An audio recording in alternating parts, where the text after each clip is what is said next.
Hey, fifth graders. Welcome back for another White Giraffe read aloud. Last time we left off at the end of chapter 10 when Alex Dupree's, the game warden, had dropped Martine off at school and was pretty rude to her in the car, I would say, kind of trying to intimidate her about the White Giraffe. He had in his car, he had the flashlight that she had dropped when she went out into the game reserve in the middle of the night. So kind of just trying to threaten her and make her feel a little bit scared. And also was pretty mean to her about how she lost her parents in the fire. So we left off where Martine was feeling pretty upset when she got to school that day. So we are picking back up with chapter 11. It is possible that Martine would have continued to settle into Caracal school, and in spite of her shyness, would eventually have made friends. But on her third Sunday in Africa, something happened to change everything. It all started with a school outing to the Kirstenbosch National Botanical Gardens in Cape Town, a place Miss Volkner told them of incomparable marvels when it comes to the plant kingdom. Throughout the week, Miss Volkner had drummed them into a state of excitement about it, promising them a weekend treat they would never forget, during which they would explore things like the fragrance and medicine gardens and enjoy a special picnic at the foot of Table Mountain while watching a world-renowned African band. Martine had looked forward to the trip with some trepidation and was very relieved when, a short time after boarding the bus at Caracal at noon on Sunday, she found she was enjoying herself. There was a good atmosphere on the way into Cape Town, and some of the children were telling jokes and singing. "Why was 6 cross?" Sherilyn Meyer asked Martine. "Because 7, 8, 9. 8, 8. Do you get it?" Martine was laughing harder than she actually meant to when she caught sight of Ben, alone, as usual, at the back of the bus. She looked away guiltily. Maybe today she would try to find a way to speak to him. To distract herself, she reflected on the conversation with Alex 2 days previously. The way he had talked, anyone would think there was a conspiracy at Sawabana to preserve the secret of the White Giraffe until it could be captured and sold for a king's ransom. And yet, both Tendai and Gwen Thomas had insisted her that it was a myth. Either Alex knew more than they did, or they were lying. Martine thought again about her encounter with the White Giraffe, about the moment when she first saw him towering above her, shimmering white like sun on snow, with patches of silver tinged with cinnamon. A shiver of excitement went through her. Nothing on earth would stop her from seeing Jemmy again. No storm, no lock, no game warden, no threat. Nothing was more important than the White Giraffe. The squeal of the bus brakes interrupted Martine's thoughts. They were entering Gate 2 at Kirstenbosch Botanical Gardens. As she waited to get off, she stole a glance at Ben. He didn't seem to have noticed that the bus had stopped. He was staring out at the paradise of trees and flowers and Table Mountain rising into the blue sky behind it, and his face was alive with anticipation. At the Kirstenbosch Nature Study School, smiling staff greeted them with fruit juice and a lecture on the botanical gardens, which had been established in 1913 and were spread over a massive 1,300 acres. After that, they were split into 3 groups of 8. 2 of the groups were to explore Kirstenbosch with an education officer, but Martine's group, which consisted of 4 members of the 5-star gang, everyone except Peter, plus Sherilyn, a big sporty boy called Jake, and Ben, was to be led by Miss Volkner, who had done a special course at the center to enable her to guide them. Their first stop was to be the Fragrance Garden. They set off over the manicured lawns, where tourists picnicked and guinea fowl hovered hopefully for tidbits, crossing a bubbling brook along the way. It looked innocent enough, but it had a brutal and bloody history as an escape route of slaves in the days when the British ruled the Cape Colony. Legend has it that one slave who escaped here was eaten by a leopard, and all that was found of him was his skeleton, Miss Volkner told them. Ever since then, this has been known as Skeleton Stream, and the area above it as Skeleton Gorge. The older forest beside it is called Donker Gap, Africans for dark corner. She added for effect, many a child has been lost up there. An echo passed through Martine, a sort of chill. Her eyes followed Miss Volkner's pointing finger up the forbidding slopes of Table Mountain, where forests of yellowwood and ironwood sprawled in a dense green carpet. The scene looked familiar, as if she'd seen it before in a photograph. Goosebumps rose on her arms. Less than an hour ago, the sky had been clear, with only a few wisps of cloud over the mountain. But already the day was turning ugly. They had been warned about the unpredictability of the weather. For no particular reason, Martine suddenly felt apprehensive. The fragrance and medicinal gardens were wonderlands of aromatic plants and healing herbs, but Martine found it difficult to concentrate.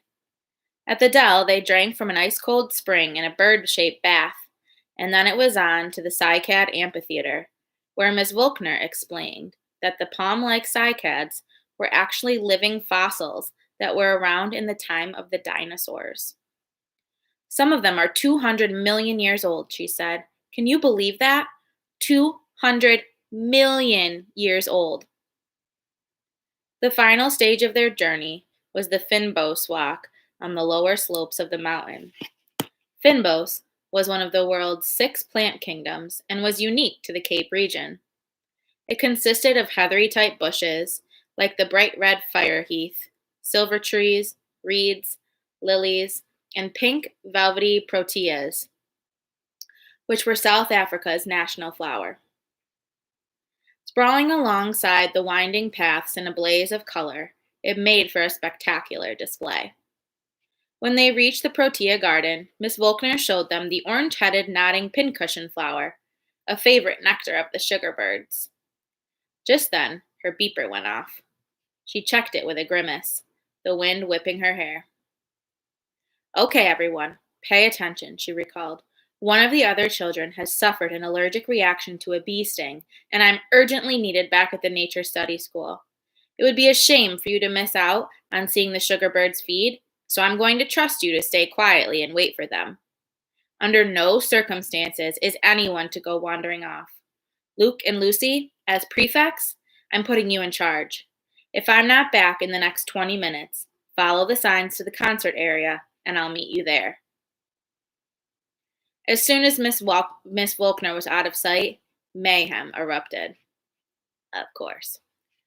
No one apart from Martine seemed to have the slightest interest in seeing the sugar birds feed. There were a few other visitors in the protea garden, but the noise of the children soon drove them away. Martine decided that now would be a good time to try to talk to Ben. She walked through the flower beds in search of him, but he was nowhere to be seen. Where's Ben? She asked Lucy. Who knows, the blonde girl said, disinterestedly, probably hugging a tree or something. Sherilyn interrupted. What's happening to the sky? 8 heads tipped upward. The wispy cloud had become a vaporous gray blanket. It had consumed the top half of the mountain and was sliding furiously down the cliffs toward Kirstenbosch, driven by the wind. But the really creepy part of the sky was boiled with an odd violet light. Looked less like a storm was approaching than some weather phenomenon, like a tornado or a tempest. Can we please go back now, guys? It's freezing, whined Sherilyn. But the prospect of extreme weather had added to the atmosphere of silliness, and the other children started chasing moths through the protea garden. The sound of marimbas, conga drums, and African voices rising in exquisite harmony came to them on the gusting wind. The band had started playing. A flash of memory seared Martine's brain. It was the music from her dream. She was sure of it. That explained it. That's why Kirstenbosch was so familiar. Her dream was becoming a reality. And this was the exact scene. The looming gray mountain, the plum-colored light, the swallowing cloud, and the children chasing moths through the proteas. Any minute now, someone would go, "Hey, look what I found." "Hey!" Luke was standing by a stack of wooden stakes of the sort used to create fences. His voice was excited. "Look what I found!" The others rushed to his side, Martine included, although warning bells were clanging like a 60-piece orchestra in her head. An Egyptian goose lay on the ground. It was a large bird with reddish brown and white wings, but one of those wings hung broken, and its webbed feet curled limply at its breast. It stared up at the peering faces with one red eye. Though it flapped feebly, it was unable to move. Luke scooped the bird up, and it honked hoarsely in protest. "I bet it's been attacked by a fox. Miss Volkner said there were foxes around." "Put it down, Luke," Lucy snapped at her brother. "It's probably diseased." "Yeah, Luke, it's dirty," agreed Jake. Martine tried to speak, but no sound came out. "Maybe we should put it out of its misery," Luke suggested. "You know, hit it over the head or something." Jake laughed. "How about a braai? A nice little barbecue. We can put it on a spit. Should be enough to go around." Martine found her voice. She said tearfully, "Please leave it alone. Please don't hurt it." "Ah, poor little English girl," jeered Luke, "crying like a baby. You want it? Here, have it. Catch." He launched the goose at Martine, who flailed blindly for the brown blur, and unprepared for the weight of it, tripped and toppled over backward. Somehow, she managed to hold on to it through her fall. She struggled into a kneeling position with the goose still cradled in her arms, her face flushed scarlet with anger and embarrassment. The other kids burst out laughing. "Did you see that?" Jake crowed delightedly. "That was priceless." He mimicked Martine's windmill arms and plaintive voice. "Please don't hurt it." Caught up in the madness of the moment, none of the children noticed that Martine had closed her eyes and was trembling violently. She was remembering the goose in her dream. That goose, too, had had a tiny pulse beating in its throat and brown silken feathers that were warm to the touch. The bird's eyes slid shut as she watched it. Martine's first thought was that she had to try to save it. Her second thought was how. Then a voice in her head, a voice she recognized as Grace's, said, "You know what to do, child." And right at that instant, Martine realized that she did know what to do, that she had always known, all her life. Her hands ceased trembling and heated up to the point where they were practically glowing. After a few seconds, the Egyptian goose jerked and its eyelids flickered. She loosened her palms. It shook out its wings and flew into the darkening sky. The world swam into focus again. Her classmates were staring at her with a mixture of fear, horror, and disbelief. The color had drained from Luke's face, and he was backing away from her as if she were possessed. "Hey, how did you do that? What are you, some kind of witch?" Martine was just as bewildered as he was. In the instant when her palms were at their hottest, she'd felt a power as ancient as the earth go through her like an ocean wave, and had seen, in a puff of smoke, a procession of what she could only imagine were spirits, Africans in antelope masks, and rhinoceroses breathing fire. Dazed and shaky, all she could think was, "So this is it. This is the gift." "What is it?" Luke was yelling at her. "Is it black magic? Voodoo?" "Maybe she's in Umthakati," accused Corsa. That's the Zulu word for wizard or witch, someone who bewitches others or casts spells on them. Be careful, she might change into a bat or a bird. Martine stuttered. I'm not a witch." "You know, in South Africa, some people say that there is only one thing to do with Umthakati," Corsa said. "They must be eliminated. Otherwise, they will do evil things." Martine cast a desperate glance down the mountainside, hoping to see the sturdy figure of Miss Volkner coming to call them for the picnic. but no one was there. "You wouldn't," she said in a small voice. Nobody answered, but Jake took a threatening step toward her. Martine made a move toward the path that led to the main center, but the other children cut her off. She looked beseechingly at Lucy, but the blonde girl was wearing the same supercilious expression she adopted when anyone spoke about Ben. That's when she knew they were serious. Martine spun on her heel and fled into the twilight, screaming for help as she went, but the band drowned out her cries. She ran down a short hill, over Nursery Stream, and into an evergreen forest. Only then did she realize her mistake. Ahead of her was a daunting wall of 330 steps. She halted, panting, unsure what to do, but the clattering of feet and cries of her pursuers on the wooden bridge jolted her into action. She flew up the steps as if the hounds of hell were on her trail. Bad word, I know. But remember, I think we talked about this in the Holes book, that it's okay to read them aloud when it's written in a book because we're reading the author's words, but they're not words that we would want to repeat. With every one, the agony in her legs increased, and her breath burned like acid in her chest. At the top was a road, but no signs. Martine knew that she wouldn't be able to keep going for much longer, so she plunged into the wilderness of yellowwood trees. Better to be lost than to be caught. Once in the greeny dark of the forest, she could no longer hear the noise of the city, just the tinkle of streams and the faint whisper and twitter of birds, bats, and snakes high up in the canopy. Clouds oozed through the branches and hung above the narrow path. Higher and higher Martine climbed. When she paused to suck air into her fiery lungs, she caught a panoramic glimpse of the hazy city miles below, and of the botanical gardens, now in miniature, like a village made of Legos, with toys for cars.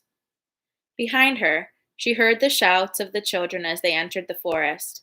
She dragged herself forward, wild asparagus thorns hooking her ankles.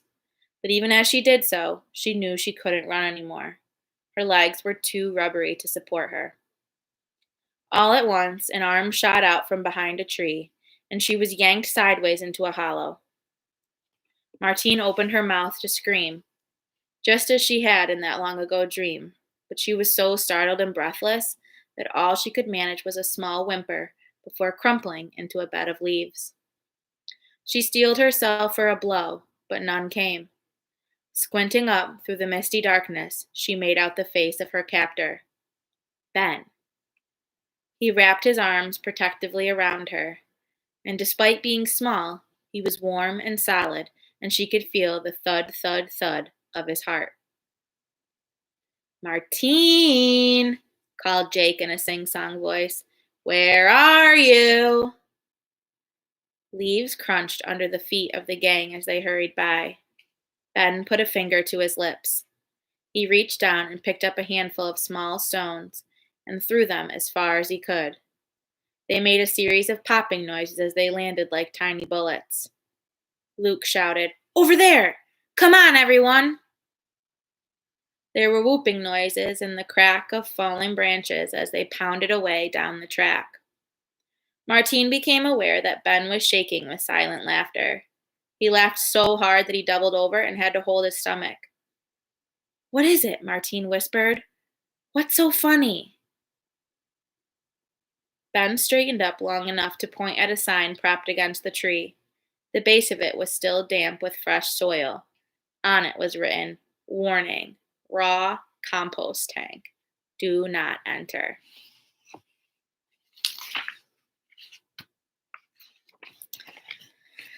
So that was a very intense chapter. So Martine was able to, it seems, heal that wounded goose.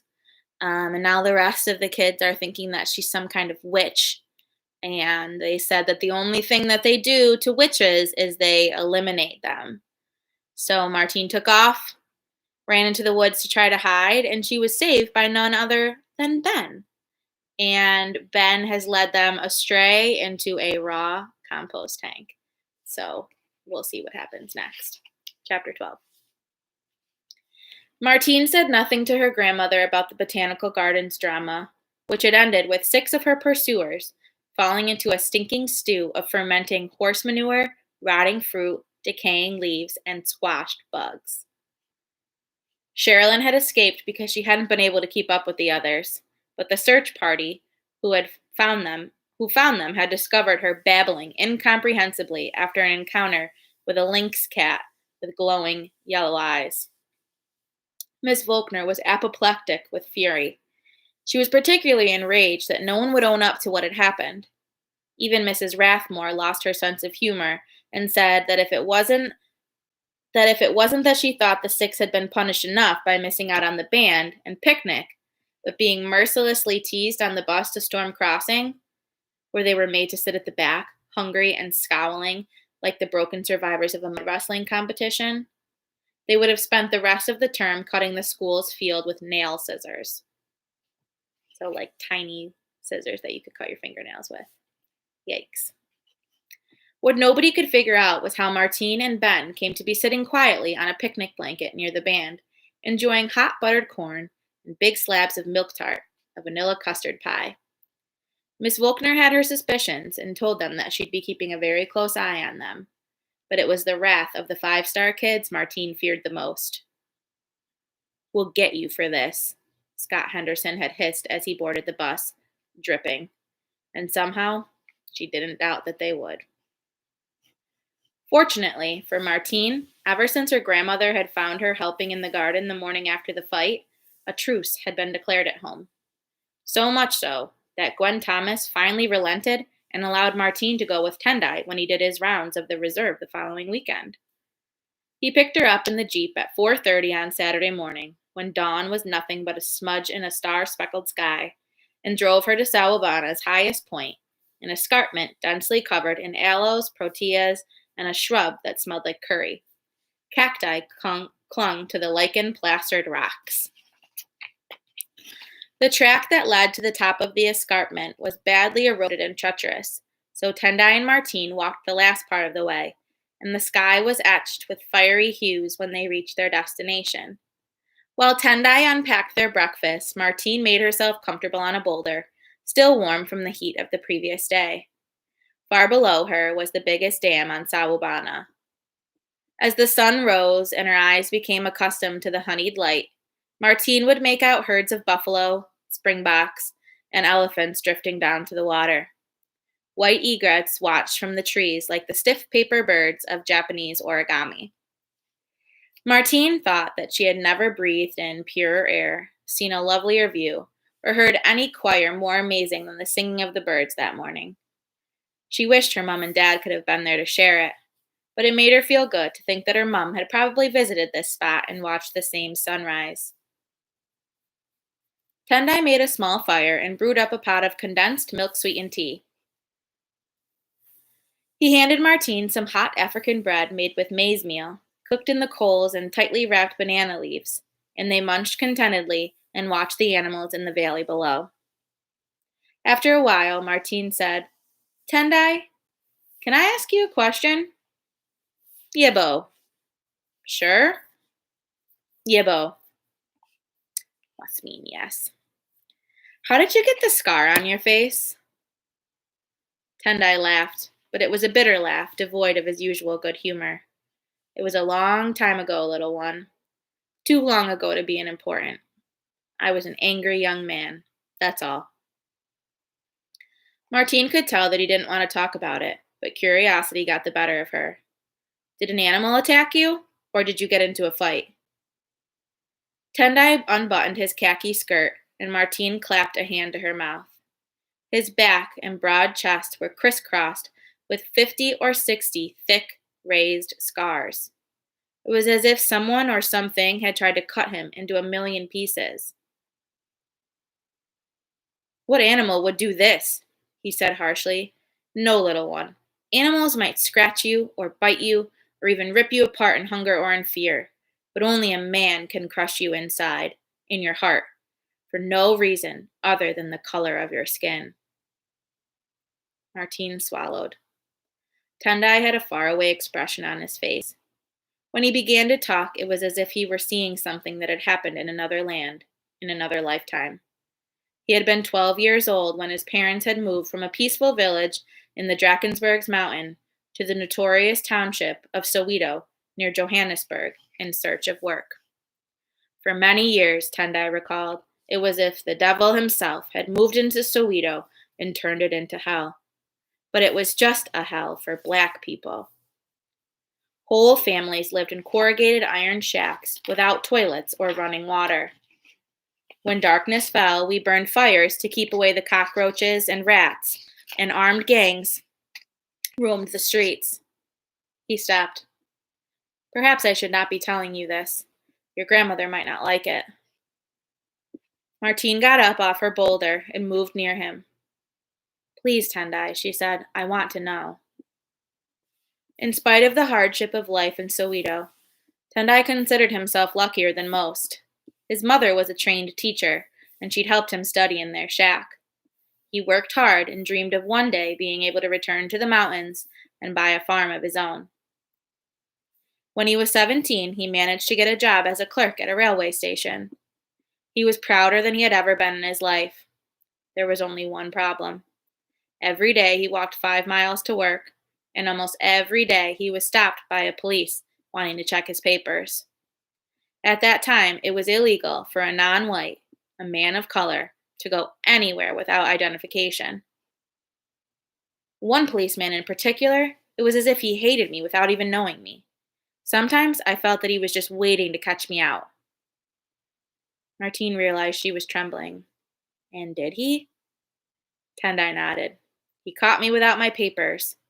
My mother had washed my shirt and forgotten to return the papers to the pocket after it was dry. This policeman began to strike me with his stick and shout at me for having no identification. When I reminded him that he had checked it many times before, he called me names. Then he tore my shirt. I had kept my temper all this time, but when he tore my shirt, without it, I couldn't go to my job. I'm sorry to say, I punched him as hard as I could. After that, Tendai remembered very little. When he regained consciousness, he was in a prison hospital, covered in the welts of a jambak, a whip made of rhinoceros hide. When he was released from jail 9 months later, he found that his parents had been taken away by the authorities. He never saw them again. At 18, he was a broken man, living rough on the streets of Johannesburg, when Grace sent for him. It was Grace who taught me that the best revenge is forgiveness, Tendai said. Sometimes the thing that hurts your enemies most is to see that you are not like them. Grace introduced me to your grandfather, who changed my life. He believed in a South Africa where men of all colors are equal. Not everybody does. Why not? Asked Martine. For some reason, the face of Alex Dupree's, as he threatened her, swam into her mind. I don't know, little one, Tendai said tiredly. I just don't know. They packed up the breakfast things, threw sand over the coals, and headed back down to the escarpment. The grass was still wet with dew, but the early morning sun was already hot on their skin. As they walked, Tendai gave Martine her first lesson in bushcraft. He picked an aloe leaf and showed her how to squeeze a gel from it that could soothe burns or rashes, heal wounds, or calm itching. That was impressive, but the aloe couldn't even begin to compete with the marula tree, which was practically a one-stop pharmacy. Not only did its golden yellow fruit soothe stomach aches, Tendai told her, but it had 4 times as much vitamin C as an orange. Its leaves were great for dressing wounds or treating insect bites, and its bark reduced inflammation. And that wasn't all. The pit of the marula fruit contained an oil that the Africans prized as nose or ear drops, or lit its shell as a natural candle. The Zulus even believed that if a person suffering from measles rose before dawn, went down to the tree without speaking to anyone, and bit the bark, he'd be cured. Martine gazed around her in wonderment. With every passing day, she felt more and more that she belonged here. It was as if the landscape itself were creeping into her soul. She thought of it as a language. Every new bird call, every breath of wind, every new plant, and each fresh encounter she had with the local people or animals was like learning a new word. Put together, it had made up the language of the bush. She hoped that if she studied hard enough, she'd be as fluent one day as Tendai was. Show me more, she urged him, and he did. He taught her how to identify a multi-layered orange mushroom that was delicious if it was roasted, and how to make a cone of leaves to trap dew or rainwater. He even showed her the toilet paper tree, which had soft fronds that came in handy if you were far from home and caught short. Best of all, he taught her how to make a natural compass. First, he selected a straight stick about 3 feet long. He pushed it onto the ground in an area far away from any grass or vegetation, so that it cast a clear shadow. When you're sure that the stick is standing up nicely, you mark the tip of the shadow with your finger or a twig, he told Martine. Wait 15 minutes. When the shadow moves, mark the tip again. Draw a straight line through the 2 marks, like so. This will be your east-west line. Now, if you put your left foot on the first shadow mark and your right foot on the second one, you will be facing roughly north. There are more accurate ways of doing it, but for you, I think this is easiest. Martine could have gone on listening to bush lessons all day long, but she knew Tendai had work to do, so she thanked him, and they continued down the escarpment. The path was overgrown, and their way was frequently blocked by cacti and massive boulders. Once, when Martine was about to jump from a rock onto a soft pile of leaves, Tendai's arm shot out and pushed her back so hard that she slipped and grazed her bare knee. She was opening her mouth to ask, a little crossly, what he was doing, when she saw Tendai's somber face. Lying in the leaves, completely camouflaged by the browns, grays, and yellows, were a dozen baby berg adders. Tendai assured her that they were every bit as poisonous as their mother. Martine was shaken. It was the second time in less than 2 weeks that her life had been saved. What would have happened to me if I'd been bitten? Tendai smiled. But you weren't. But what would have happened if I had been? The Zulu refused to answer. With any snake bite, you must stay as calm and quiet as possible. Try to identify the snake and walk slowly to get help. Urine, it turned out, was an excellent antiseptic and the perfect thing to use if there was no water nearby when a cobra spat in your eye. Martine tried to imagine herself calmly peeing into a cup or even her hand and then using it to wash out her eyes. Ugh, she thought, and shuddered as she remembered her close shave with the cobra the other evening. She resolved to give snakes a wide berth in the future. Tendai saw her expression and erupted into laughter. Don't worry, little one. Snakes usually do their best to avoid people and seldom bite unless they are cornered or threatened. Murmured Martine doubtfully. So she's finally been allowed to join Tendai and is learning way more survival tips on how to survive in the wild. So we will be back next time for more about Martine and see if maybe we learn any more about the gift that she thinks was what happened when the goose was able to be healed. So we'll see you next time.